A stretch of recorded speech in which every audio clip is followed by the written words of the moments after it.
Yo, what's up mga kamaster, at ngayon mayroon tayong 1 HP na inverter na carrier. Ayan, so 2.25 lang ampere ay kaya binaklas na natin. Ayan, so tinaniman na natin kaagad ng access valve bago natin baklasin ang kanyang evaporator for system reprocess, no.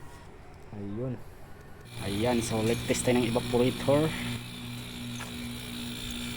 At inulublog nga po natin sa tubig, no, yung evaporator sa 350 PSI na pressure. At ayan, wala tayong nakitang leak. Kaya itong condenser naman ang ating niligpis sa 350 PSI, no.